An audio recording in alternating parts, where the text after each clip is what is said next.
Bonjour à vous, que Dieu vous bénisse. Bienvenue à ce nouveau numéro d'Aiguise ma foi. Nous rendons gloire au Seigneur pour sa grâce sur nos vies et pour l'opportunité qu'il nous donne de pouvoir vous présenter cette émission, cette dernière émission de la semaine. Bon, je dirais du mois d'ailleurs, du mois de juillet. Le Seigneur nous a permis de pouvoir partager sa parole en ce mois de juillet où nous avons réfléchi sur un sujet important qui nous pousse tous à regarder autour de nous qui sont les Jonas que nous devons sortir de nos vies afin d'alléger le trajet de la destinée, d'alléger le voyage de la destinée.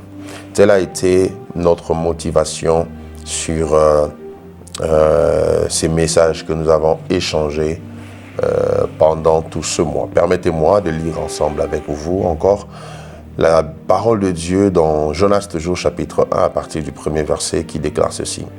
La parole de l'Éternel fut adressée à Jonas, fils d'Amittai, en ces mots.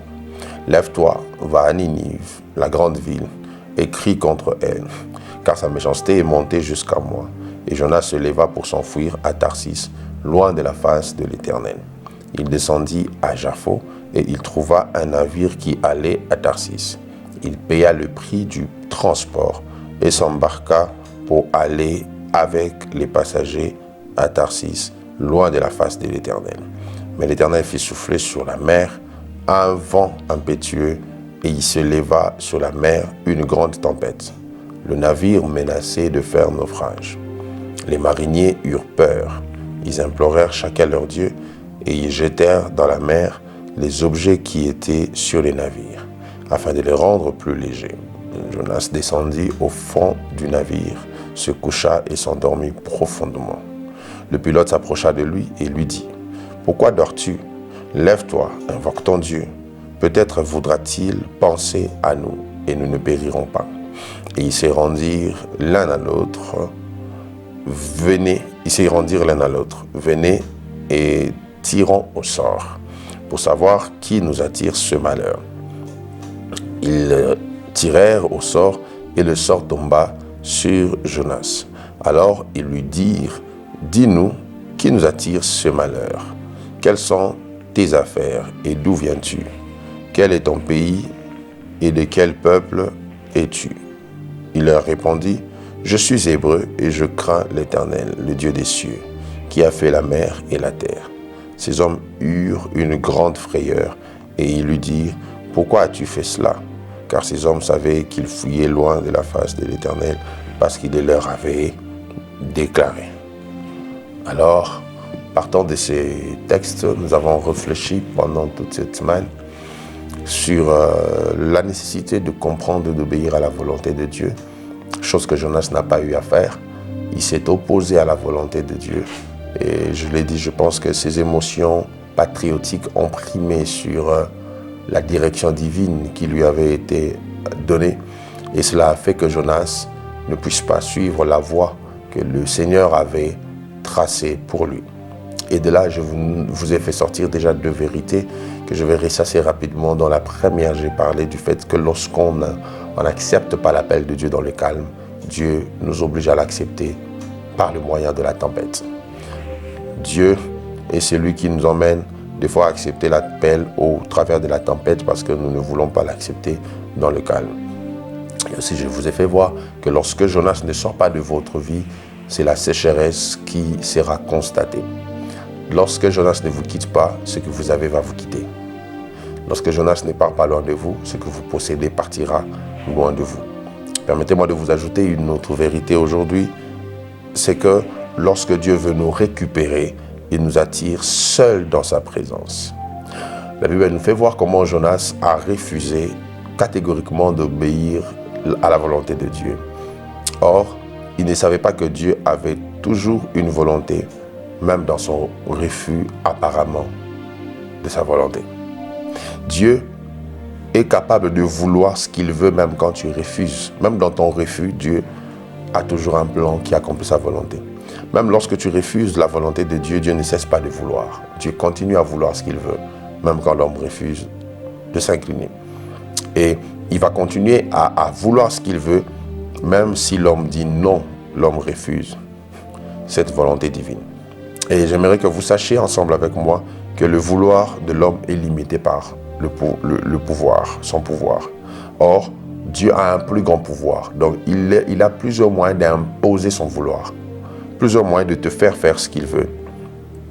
La volonté de Dieu, mes frères et sœurs, est tellement puissante qu'il passe même par ton refus d'accepter sa volonté pour faire de toi un signe de comment il peut corriger quelqu'un qui refuse de lui obéir.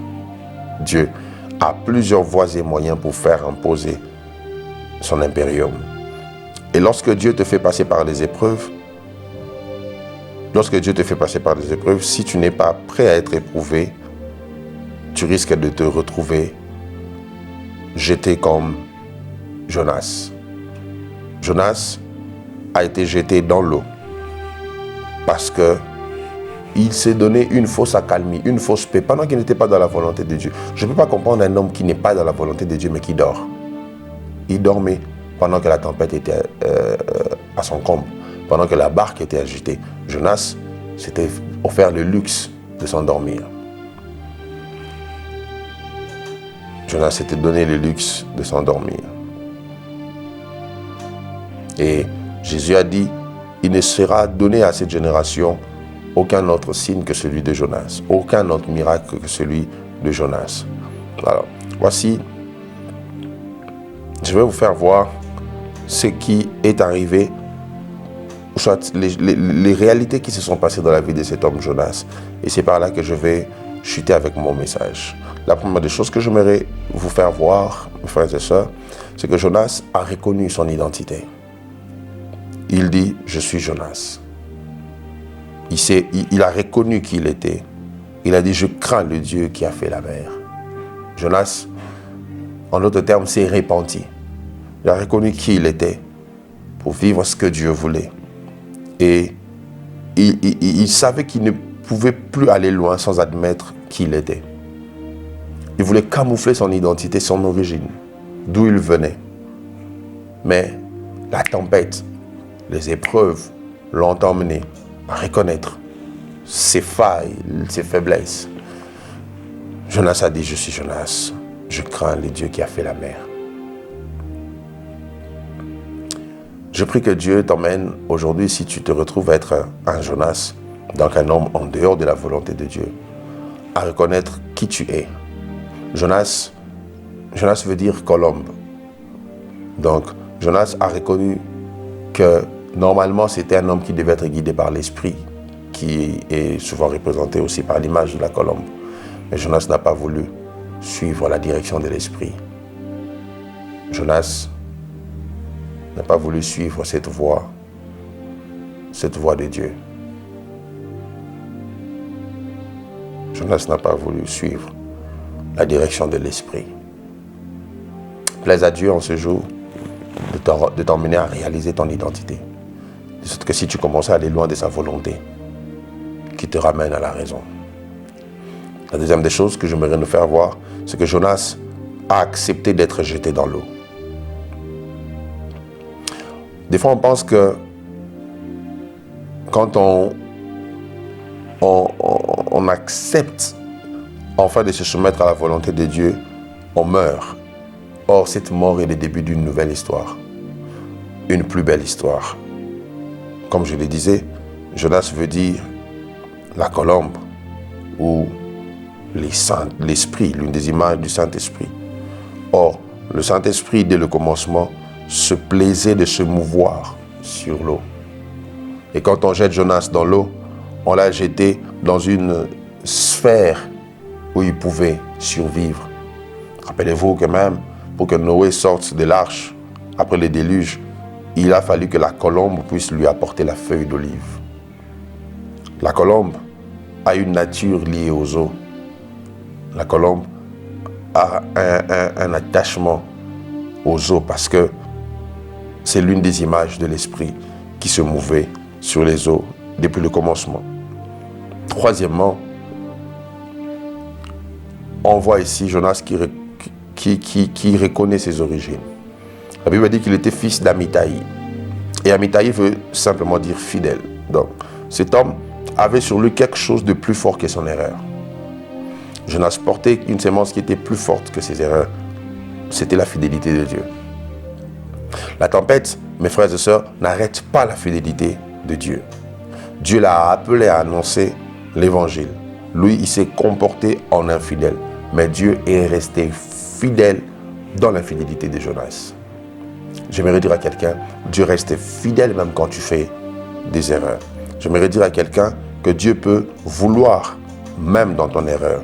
Voilà pourquoi, en fuyant, la Bible déclare qu'il est allé prendre le bateau à Jaffo. Et Jaffo, c'est l'ancien nom de Joppé. Or, Joppé, c'est le lieu où Dieu s'est révélé pour aller chercher les païens. C'est là que Pierre a reçu la vision sur Corneille. C'était à Joppé. Dieu est fidèle au point où, même dans les navires, les gens se sont convertis. Même dans les navires. Jonas, même quand tu refuses l'appel de Dieu, ta vie va prêcher. Ta vie elle-même deviendra une prédication parce que Dieu t'imposera de faire ce que lui veut. Et enfin, lorsque Jonas est jeté dans l'eau, il gagne des batailles spirituelles. Jonas avait été avalé par un poisson, mes frères et sœurs. Je vous ai dit que parmi les divinités qu'on priait à Ninive, il y avait Dagon. Or, Dagon était représenté par un poisson. Ainsi, lorsque Jonas est entré dans ce ventre du poisson, il ne savait pas qu'il faut d'abord gagner dans le spirituel avant d'affronter le physique. Et j'aimerais dire à quelqu'un, Dieu te jettera des fois dans le ventre du poisson pour que tu pries.